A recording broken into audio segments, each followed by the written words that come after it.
अस्सलाम वालेकुम स्टूडेंट्स। आज हम अपने प्रीवियस टॉपिक नंबर 1.3 जो कि डायमेंशंस ऑफ फिजिकल क्वांटिटी से रिलेटेड था उसके पार्ट 2 पर बात कर रहे हैं। पार्ट 2 मैंने आपको बताया था कि हम यूजेस ऑफ डायमेंशंस पर बात करेंगे। सो बेसिकली जो डायमेंशंस का टॉपिक है ये पेपर पॉइंट ऑफ व्यू से बहुत इंपॉर्टेंट है और इस टॉपिक से पेपर में 3 वेज में क्वेश्चन आते हैं, यानी कि हम इसके 3 यूजेस पर बात करते हैं तो उन तीनों से हमारे पास क्वेश्चन बन सकता है। नंबर 1 है how to calculate dimensions of any physical quantity. यहाँ पर एनी फिजिकल क्वांटिटी का मतलब है डिराइव क्वांटिटी की डायमेंशंस पर बात हो रही है। और नंबर 2 पर लिखा हुआ है हाउ टू चेक होमोजेनिटी या करेक्टनेस ऑफ फिजिकल इक्वेशन। और नंबर 3 पर होता है कि how to derive a possible formula. ये दोनों डिस्कस करके फिर हम नंबर 3 पर चलेंगे। देखिए how to calculate dimensions of any physical quantity, तो इसके लिए सबसे पहले आपको ये पता होना चाहिए कि आप जिस भी फिजिकल क्वांटिटी की डायमेंशन सॉल्व कर रहे हो आपको उसका फार्मूला आना चाहिए। जिस भी फिजिकल क्वांटिटी की डायमेंशंस पर बात करेंगे उसका फार्मूला आना चाहिए।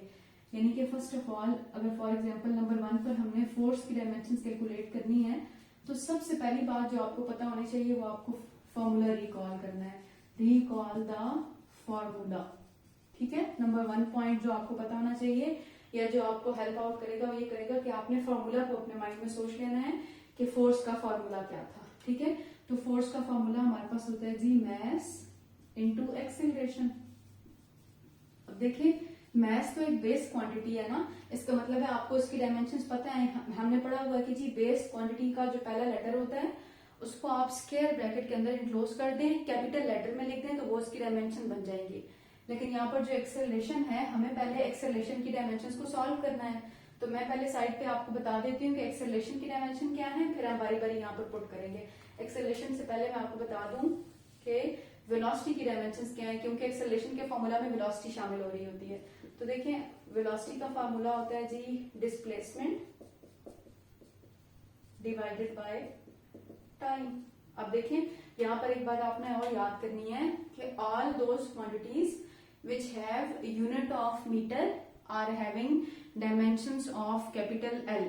मतलब क्या हुआ कि वो तमाम फिजिकल क्वांटिटी जिनका यूनिट मीटर होता है ना उन तमाम की डायमेंशंस हम कैपिटल एल ले लेते हैं। जैसे डिस्टेंस है, डिस्प्लेसमेंट है, रेडियस है, डायमीटर है, लेंथ है, ब्रेड्थ है, हाइट है, इन तमाम का यूनिट मीटर होता है। तो हम इन तमाम की जो डायमेंशंस है वो कैपिटल एल लेते हैं। ये बात आपने मेरी याद रखनी है। सो देखिए यहाँ पर हम बारी बारी डायमेंशंस पुट करें तो वेलोसिटी में आप लिख सकते हैं डिस्प्लेसमेंट की जगह पे कैपिटल एल और टाइम की जगह पे कैपिटल टी। तो सिंप्लीफाई करने से वेलोसिटी की डायमेंशंस क्या बन जाएंगी जी, एक स्क्वायर ब्रैकेट के अंदर एल टी माइनस 1, बिकॉज ये नीचे है ना डिनोमिनेटर में इसकी पावर है +1, ऊपर लेकर जाएंगे -1 हो जाएगा। ये हमारे पास हो गई वेलोसिटी की डायमेंशंस, ठीक है। अब अगर आपने एक्सेलरेशन की डायमेंशन लेनी है तो देखिए एक्सेलरेशन का फॉर्मूला होता है change in velocity by time. अब मैं डायरेक्ट पुट करती हूँ कि वेलोसिटी की डायमेंशंस हमने पहले सॉल्व की हैं एल टी -1 और टाइम की डायमेंशंस होती हैं टी। अब अगर आप सिंप्लीफाई कर लेंगे ये टी की पावर नीचे +1 है, ऊपर जाकर माइनस हो जाएगा। तो एक्सेलरेशन की डायमेंशंस बन जाएंगी एक ही स्क्वायर ब्रैकेट के अंदर एल टी -2। ये हो गई हमारे पास एक्सेलरेशन की डायमेंशंस, ठीक हो गया। ये जो हम बारी बारी पहले डायमेंशंस पुट करते हैं फिर हम उसको सिंप्लीफाई करके एक स्क्वायर ब्रैकेट के अंदर लिख लेते हैं, ये इनकी डायमेंशंस बन जाती हैं। अब अगर हम फोर्स पर आए तो देखिए फोर्स में मैस बेस क्वांटिटी है तो अलग से हम इसकी डायमेंशंस लिख देंगे m, ठीक है, मल्टीप्लाइड बाय एक्सेलरेशन की डायमेंशन अभी मैंने आपको बताई है एल टी -2। तो हमारे पास कंबाइन करके आ जाएगा m l t -2, राइट। यानी कि सबसे पहले हमने अगर किसी भी डिराइव क्वांटिटी की डायमेंशन लेनी है तो you have to recall the formula of that derive quantity. एक बात आपको यहाँ याद रखनी है, जो भी फार्मूला है आप उसे नोट डाउन कर लें। उस फार्मूला में शामिल होने वाली तमाम फिजिकल क्वांटिटी की डायमेंशन को बारी बारी अलग अलग करके पुट करें। जैसे फोर्स में 2 चीजें शामिल हो रही है, मैस की डायमेंशन अलग पुट की, एक्सेलरेशन की डायमेंशन आपको याद है तो ठीक है, नहीं याद है तो जैसे मैंने साइड पर किया आप इस तरह से कैलकुलेट कर सकते हैं। और फिर आप उनको एक ही स्क्वायर ब्रैकेट के अंदर इकट्ठा करके सिंप्लीफाई करके आप उसमें मल्टीप्लाई हो रहा है वो इकट्ठा करके लिख दें, ये इसकी डायमेंशंस बन जाएंगी, ठीक है। आगे चलें तो मैं आपको समझाने के लिए कुछ 1-2 सॉल्व कर देती हूँ, फिर कुछ मेंशन कर दूंगी, आप लोग सॉल्व कीजिएगा।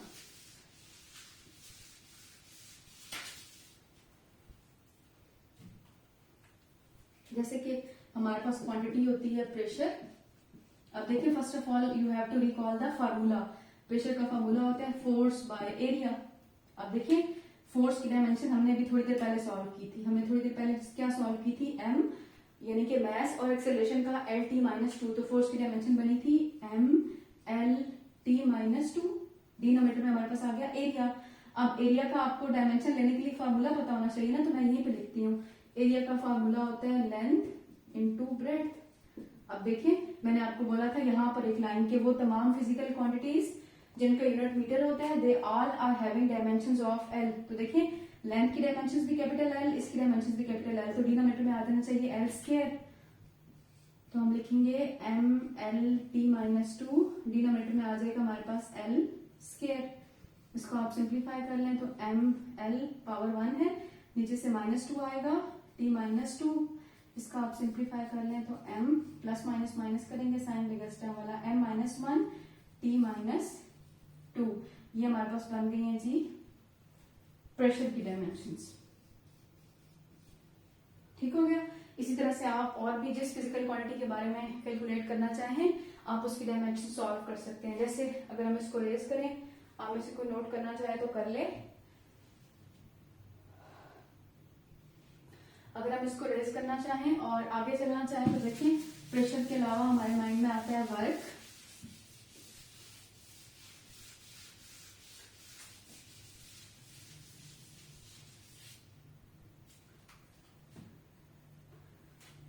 और वर्क का फॉर्मूला हमने पढ़ा होता है जी फोर्स इनटू डिस्प्लेसमेंट। ठीक हो गया। अभी थोड़ी देर पहले फोर्स की डायमेंशन पर बात कर रहे थे, MLT-2।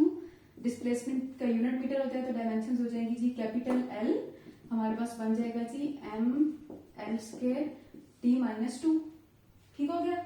अब यहाँ पर मैं आपको एक और बात बता दूं कि देखिए हमने जब terms associated with dimension analysis पर बात की थी तो मैंने आपसे कहा था कि जी डायमेंशनल कांस्टेंट्स भी होते हैं, डायमेंशनलेस कांस्टेंट्स भी होते हैं। डायमेंशनल कांस्टेंट्स में हमने जी की बात की थी, ग्रेविटेशनल कांस्टेंट की। तो हम बात कर लेते हैं कि जी ग्रेविटेशनल कांस्टेंट की डायमेंशन क्या होंगी। ग्रेविटेशनल कांस्टेंट, अब देखिए आपने किसी भी चीज की डायमेंशन निकालनी है तो सबसे पहला पॉइंट आपको क्या आना चाहिए, you have to recall the formula. तो देखिए ग्रेविटेशनल फोर्स का फॉर्मूला ये होता है ना, F is to G M over D square. अब यहाँ से आपने g की डायमेंशन लेनी है, इसका मतलब है आप रीअरेंज करके g का फार्मूला बनाएंगे। तो हमारे पास आ जाएगा g is equal to F D square by m का स्क्वायर मैं कह देती हूँ, m1 m2 हम कहते हैं ना, दो ऑब्जेक्ट का मैथ तो मैं m स्क्वायर कह देती हूँ। ये हमने क्या किया, हमने इसका फॉर्मूला बना लिया। ठीक हो गया। अब फॉर्मूला बना के बारी बारी डायमेंशन पुट करें तो सिंप्लीफाई हो जाएगा। अच्छा जी, अब देखिए फोर्स की डायमेंशन, सबसे पहले फोर्स है, फोर्स की डायमेंशन होती है MLT-2। डिस्प्लेसमेंट है, यूनिट मीटर होता है, डायमेंशन हो जाएंगी m का स्क्वायर। फिर यहाँ पे मीटर है तो डायमेंशन आ जाएंगी जी m का, सॉरी मैस है तो डायमेंशन आ जाएंगी जी m का स्क्वायर। डिस्प्लेसमेंट में सॉरी इसका यूनिट मीटर होता है तो डायमेंशन आएंगी L, कैपिटल L स्क्वायर आ जाएगा। इसको अगर आप रीअरेंज कर लें फर्दर नेक्स्ट स्टेप में तो देखिए मैं यहाँ लिख लेती हूँ g इज इक्वल टू हमारे पास आ जाएगा m ये वाला L की पावर 2 1, तो हमारे पास आ जाएगा L क्यूब, यहाँ से हमारे पास आ जाएगा t की पावर -2, यहाँ से हमारे पास आ जाएगा m स्क्वायर। ठीक है। अब इनको वैल्यूज को शिफ्ट कर लें और सॉल्व कर लें। ऊपर m की पावर 1 है, नीचे +2 है, जाके -2 हो जाएगी। L cube as it is आएगा, t की पावर -2 सिंप्लीफाई करें तो आ जाएगा m की पावर -1 L की पावर क्यूब t की पावर -2। ये आपने ग्रेविटेशनल कांस्टेंट की डायमेंशंस को सॉल्व कर लिया। ठीक हो गया। यानी कि कोई भी फिजिकल क्वांटिटी की अगर आपने किसी भी डिराइव फिजिकल क्वांटिटी की आपने डायमेंशन लेनी है तो आप सबसे पहले उसका फॉर्मूला रिकॉल करेंगे, फॉर्मूला मेंशन करेंगे। फॉर्मूला के अंदर जितनी भी फिजिकल क्वांटिटीज शामिल हो रही हैं उन तमाम फिजिकल क्वांटिटीज की बारी बारी डायमेंशन पुट करेंगे। अगर आपको याद है, जैसे फोर्स है ना, तो फोर्स की डायमेंशन अगर आपको याद है तो डायरेक्टली पुट कर लें, नहीं याद है जैसे जैसे प्रैक्टिस होती है याद होती जाती है, नहीं याद है तो रफ वर्क में सॉल्व करके 1 बाय 1 अलग अलग डायमेंशन को पुट करें अलग अलग स्क्वायर ब्रैकेट के साथ। देन आप उनको सिंप्लीफाई करना शुरू करें, यानी कि जो चीजें डिनोमिनेटर में उनको न्यूमिनेटर में लिखकर आए पावर को कंबाइन करना शुरू करें और एट द एंड सिंप्लीफाई करके एक स्क्वायर ब्रैकेट के अंदर मेंशन कर लें तो ये हमारे पास डिराइव क्वांटिटीज की डायमेंशन हो जाती है। ठीक है। ये तो था डायमेंशन एनालिसिस का यूज नंबर 1। अब अगर आपको ये वाला समझ आ गया होगा ना, तो इसका मतलब है आप यूज नंबर 2 सॉल्व कर सकते हैं, जो कि होता है हाउ टू चेक होमोजेनिटी या correctness of any physical equation. Homogeneity या करेक्टनेस बात एक ही जैसी होती है, लेकिन अपने करना क्या होता है कि अगर आपको कोई भी इक्वेशन दी गई है और आपने उसकी होमोजेनिटी या करेक्टनेस को प्रूव करना है, तो देखिए वर्ड प्रूफ से आपके माइंड में आ जाना चाहिए कि जब भी हमें मैथ्स में कोई प्रूफ करना होता है ना, तो हम लेफ्ट साइड को अलग से सॉल्व करते हैं और हम राइट साइड को अलग से सॉल्व करते हैं। और अगर लेफ्ट साइड और राइट साइड का आंसर एक दूसरे के इक्वल आ जाता है तो हम कहते हैं ये जो इक्वेशन है ये डायमेंशनली करेक्ट है। और अगर लेफ्ट और राइट साइड का आंसर एक इक्वल नहीं आता तो हम कहते हैं ये इनकरेक्ट इक्वेशन है। इस तरह से यही तरीका हम यहाँ पर भी फॉलो कर रहे होते हैं। अगर हम आपकी बुक को देखें तो आपकी बुक में वो आपको फर्स्ट इक्वेशन ऑफ मोशन बता रहे हैं जी, फर्स्ट इक्वेशन ऑफ मोशन को आप चेक करें कि क्या ये डायमेंशनली करेक्ट है या नहीं है। तो देखें फर्स्ट इक्वेशन ऑफ मोशन होती है V F is equals to V I plus A T. अब देखिए आपने इसको प्रूव करना है, तो प्रूव करने के लिए हमारे पास क्या होगा, लेफ्ट साइड को अलग सॉल्व करें, राइट साइड को अलग सॉल्व कर लेते हैं। लेफ्ट हैंड साइड पे हमारे पास क्या चीज है जी, वी एफ। एक बात और मैं यहाँ पर बता दूं, वी एफ यानी फाइनल वेलोसिटी, वी आई यानी इनिशियल वेलोसिटी। तो ये जो डायमेंशनल एनालिसिस का फिनोमेना होता है ना, ये आपको फिजिकल क्वांटिटी के बारे में इंफॉर्मेशन प्रोवाइड करता है, उसकी स्टेट के बारे में नहीं। स्टेट से मुराद ये है कि वेलोसिटी फाइनल है, वेलोसिटी इनिशियल है, ऑब्जेक्ट की वेलोसिटी 0 है, इंस्टेंटेनियस है, एवरेज है, मतलब बहुत सारी वेलोसिटीज हो सकती हैं, टर्मिनल है, जैसे पहले मैंने पिछले लेक्चर में बात की थी। तो इन तमाम बातों से डायमेंशन एनालिसिस का कोई ताल्लुक नहीं है, बिकॉज टॉपिक है डायमेंशंस ऑफ फिजिकल क्वांटिटी, और फिजिकल क्वांटिटी यहाँ पर वेलोसिटी है, ठीक है। तो हम एफ का, आई का, इन सब चीजों का कोई ताल्लुक नहीं है, हम वेलोसिटी पर बात करेंगे। अब देखिए वेलोसिटी की डायमेंशन चूंकि हमने सॉल्व की हुई थी, मैं आपके लिए फिर सॉल्व कर देती हूँ। फॉर्मूला होता है डिस्प्लेसमेंट बाय टाइम, डिस्प्लेसमेंट का यूनिट होता है metre. All those physical quantity which have the unit of metre are having dimensions of capital L. तो देखिए मैंने पुट कर दिया, टाइम में आ जाएगा टी और वी एफ की डायमेंशन हो जाएंगी जी एल टी माइनस 1, ठीक है। अब हमारे पास आ जाती है right hand side. Right hand side पे देखिए आ रहा है V I plus A T, बारी बारी वैल्यूज पुट कर लेते हैं। देखिए वेलोसिटी की डायमेंशन हो जाएंगी एल टी माइनस 1, यहाँ पे प्लस के साथ एक्सेलरेशन एल टी माइनस 2 और यहाँ पे आ जाएगा टी, ठीक हो गया। अच्छा अब इसको सॉल्व कर लेते हैं, एल टी माइनस 1 प्लस, अब इनको सॉल्व करें तो टी की पावर माइनस 2 है, यहाँ पे टी की पावर प्लस 1 है। अब देखिए स्टेप बाय स्टेप हम चलते जाएंगे सोल्यूशन की तरफ। -2 + 1 हमारे पास -1 आ जाएगा।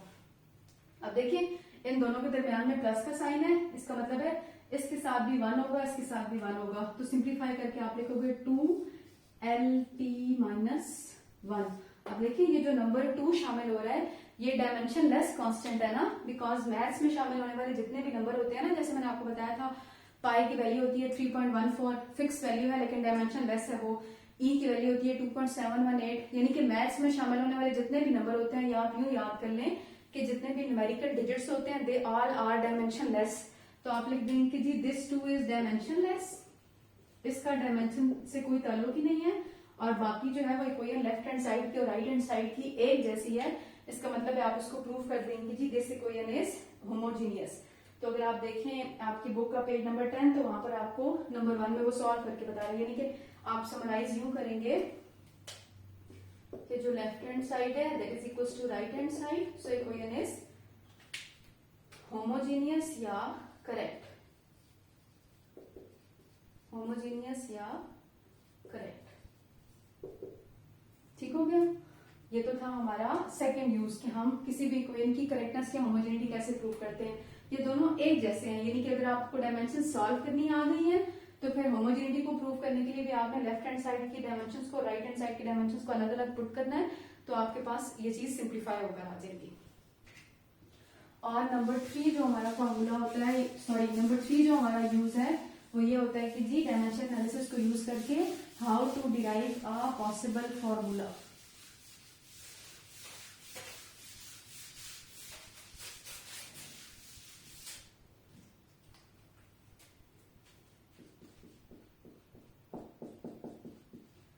How to derive a formula for any physical quantity,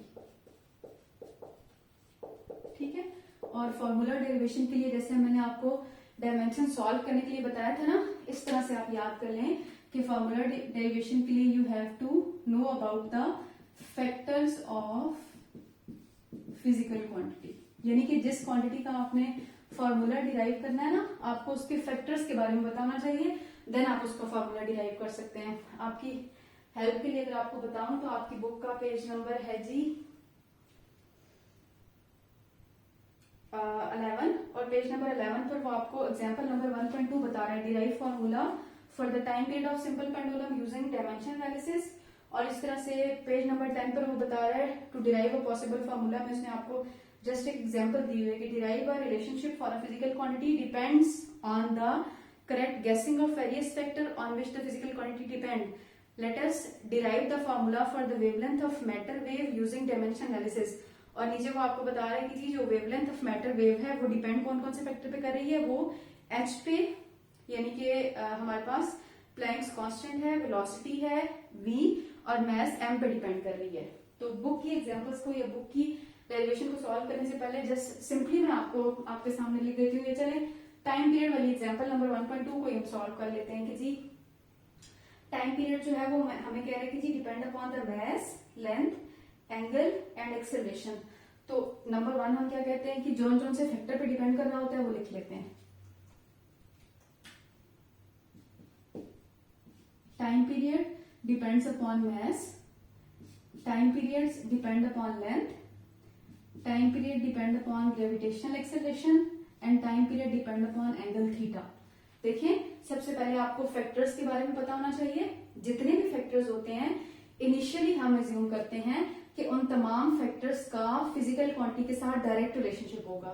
बाद में सॉल्यूशन से हमें पता चलेगा रिलेशनशिप डायरेक्ट है, इनवर्स है, वो एंड पर जाकर पता चल लगता है। सबसे पहला स्टेप हम ये होता है कि हम फैक्टर्स देखते हैं और फैक्टर्स जो भी होते हैं उस फिजिकल क्वांटिटी के हम उनका डायरेक्ट रिलेशनशिप बनाकर इक्वेशन के अंदर लिख लेते हैं। Number 1 step is this. Number 2 step क्या होता है कि हम इन फैक्टर्स को कंबाइन करके एक इक्वेशन में लिखते हैं, T is directly proportional to M L theta G. ये नंबर 2 स्टेप हो गया, ठीक हो गया।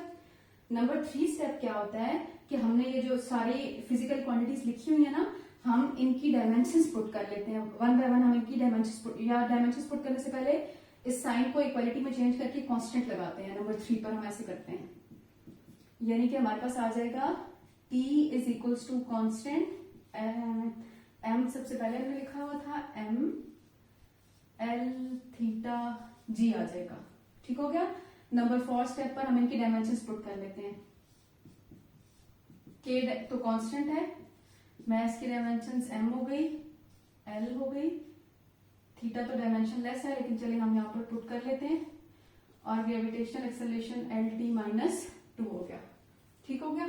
नंबर 5 स्टेप पर हम क्या करते हैं कि हम इनको पावर्स असाइन करना शुरू कर देते हैं। पावर्स असाइन करने का मतलब क्या होता है कि हम बारी बारी से जितनी भी हमने क्वांटिटी लिखी होती है ना, हम इनको a b c x y z कोई ना कोई पावर असाइन करना शुरू कर देते हैं। जैसे अगर आप अपनी बुक पे देखेंगे ना, तो हमें बुक पर वो इक्वेशन नंबर 1 जो आपकी बुक पे बनी है ना, वो कह रहा है m की पावर a, l की पावर b, थीटा की पावर c, और जो हमारे पास है ग्रेविटेशनल एक्सेलरेशन उसकी पावर वो हमें बता रहा है g है, ठीक है, d है। तो बारी बारी हम पावर्स पुट कर लेते हैं। ये हम लोगों की मर्जी होती है कि हम a b c करके पुट करते हैं या हम जिस भी फॉर्म में पावर्स पुट कर रहे होते हैं।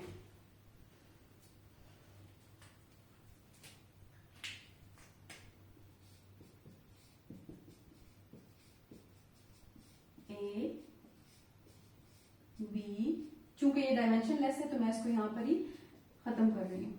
इसकी पावर c क्यों खत्म कर रही हूँ? बिकॉज थीटा एंगल है और इट इज डायमेंशन लेस, ठीक हो गया। अच्छा, अब जब हमने बारी बारी इनकी पावर्स भी पुट कर ली तो नंबर 6 स्टेप हमारे पास क्या होता है, हमने पावर्स को कंपेयर कर लेना होता है, ठीक है। सबसे पहले हम लिख लेते हैं कंपेयरिंग पावर्स ऑफ m, ठीक है। इक्वेशन के लेफ्ट हैंड साइड पर देखें तो क्या हमारे पास m है, इस साइड पर नहीं है, आ जाएगा 0। इक्वेशन के राइट हैंड साइड पर क्या है, पावर a है, यानी कि a इक्वल्स टू 0 आ गया। इसी में अगला स्टेप क्या होता है, कंपेयरिंग पावर्स ऑफ, अगला जो हमारे पास है physical quantity that is l, या डायमेंशन जिस क्वांटिटी की है वो l की फॉर्म में है, तो तो हम लिखेंगे कंपेयरिंग पावर्स ऑफ एल। ठीक हो गया। इक्वेशन के साइड पर एल है नहीं है, 0। यहाँ पर देखें तो b प्लस, अगर आप यहाँ पर देखें तो एल की पावर है c। अब देखें b plus c equal to 0, हम इस इक्वेशन को मजीद सिंप्लीफाई नहीं कर सकते, इसलिए इसको हम यही छोड़ देते हैं।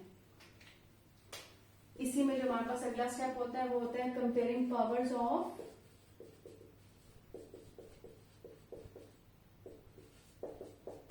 t। अब देखिए इस इक्वेशन में मैं इसको ना आपकी आसानी के लिए इक्वेशन नंबर 1 कह देती हूँ, ताकि आपको याद रहे कि 1 में से पावर्स को कंपेयर करना होता है। यहाँ पर देखिए हमारे पास पावर है 1 t की इक्वल्स टू, यहाँ पे हमारे पास पावर है -2c। अगर आपने यहाँ से c की वैल्यू लेनी है तो हो जाएगा 1/2।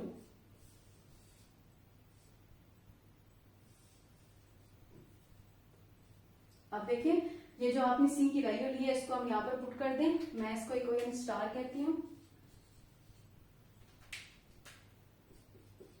Putting value of c in star equation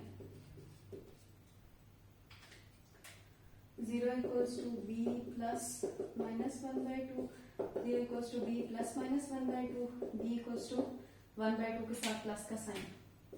अब देखें b की वैल्यू भी आ गई, c की वैल्यू भी आ गई, a की वैल्यू भी आ गई। इन तमाम को इक्वेशन नंबर 1 में पुट कर लेते हैं। Putting value of a b c in equation number 1, t is equal to k, m की पावर a था यानी कि 0, और l की पावर b थी यानी कि 1/2, और l t माइनस 2 की पावर c थी यानी कि -1/2। अब देखें एनीथिंग पावर 0 मीन्स 1, ये आपने लॉ ऑफ एक्सपोनेंट पढ़ा होता है, यानी कि इस सारी टर्म की जगह पे हम 1 लिख सकते हैं। लिखना लिखी कोई फर्क नहीं पड़ता, तो हम लिख लेंगे t इज इक्वल टू के 1/2, 1/2, 1/2 जो होता है वो अंडर रूट को डिस्क्राइब कर रहा होता है। यहाँ पर l पॉजिटिव में आ जाएगा, और ये देखिए एल टी माइनस 2, ये 1/2 के साथ नेगेटिव साइन की पावर है ना, यानी कि यहाँ आ जाएगा। तो आप लिख सकते हैं कि जी t is equal to k constant है, under root of l by l t minus 2 g की डायमेंशन होती है। तो time period of simple pendulum जो है वो t is equal to under root of l by g आता है। यहाँ पे ये जो k है ना ये डिस्क्राइब कर रहा है 2 पाई को, लेकिन हमने पढ़ा था ना कि डायमेंशन एनालिसिस जो है वो हमें कॉन्स्टेंट्स के बारे में इंफॉर्मेशन प्रोवाइड नहीं कर रही होती।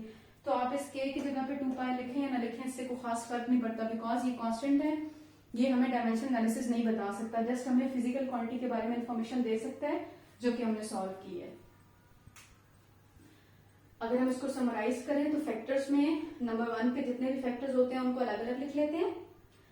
स्टेप नंबर 2 में हम उनको एक इक्वेशन के अंदर कंबाइन कर लेते हैं। स्टेप नंबर 3 के अंदर हम प्रोपोर्शनलिटी साइन को इक्वालिटी में चेंज करते हैं और कांस्टेंट इंट्रोड्यूस करवाते हैं।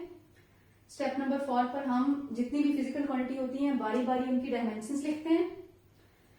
स्टेप नंबर 5 में हम उनको जो भी हमने फिजिकल क्वांटिटीज की डायमेंशंस लिखी होती है ना ब्रैकेट के बाहर उनको पावर्स असाइन करते हैं, A B C X Y Z P Q R जो भी आपका दिल करे। और 6 स्टेप ये होता है कि बारी बारी पावर्स को कंपेयर करते हैं। देखिए कोई इनके राइट हैंड साइड से शुरू कर लेते हैं। यहाँ पे कांस्टेंट को तो कोई पावर नहीं है ना, कंपेयर नहीं करना, फिजिकल क्वांटिटीज की पावर को कंपेयर करना, यानी कि m की पावर को कंपेयर किया, फिर l की पावर को कंपेयर किया, फिर देखिए यहाँ पर तीसरी चीज t इन्वॉल्व हो रही थी, t की पावर को कंपेयर किया। इनको कंपेयर करने से हमने जो पावर्स असाइन की थी हमें 1 बाय 1 उनकी वैल्यूज मिलना शुरू हो गई। वैल्यूज को जो हमारी स्टेप नंबर 5 की इक्वेशन होती है ना जिसमें हम सारा प्रोसीजर कर लेते हैं, पावर्स असाइन करके डायमेंशंस की फॉर्म में लिख लेते हैं, उसमें पुट करते हैं, सिंप्लीफाई करते हैं तो आपको फिजिकल क्वांटिटी की डायमेंशंस मिल जाती हैं। ठीक है, सो ये था हमारा यूजेस ऑफ डायमेंशन एनालिसिस से, यानी कि हम डायमेंशन एनालिसिस को कहाँ पर यूज कर रहे होते हैं। फर्दर इंशाल्लाह एक्सरसाइज में या at the end of the chapter अगर आपका कोई भी क्वेश्चन वगैरह हुआ या इससे रिलेटेड आप किसी भी फिजिकल क्वांटिटी के डायमेंशंस चाह रहे हैं कि मैं सॉल्व करूं तो फिर आप वो कमेंट सेक्शन में बता दीजिएगा, मैं उसको आपके लिए सॉल्व कर दूंगी।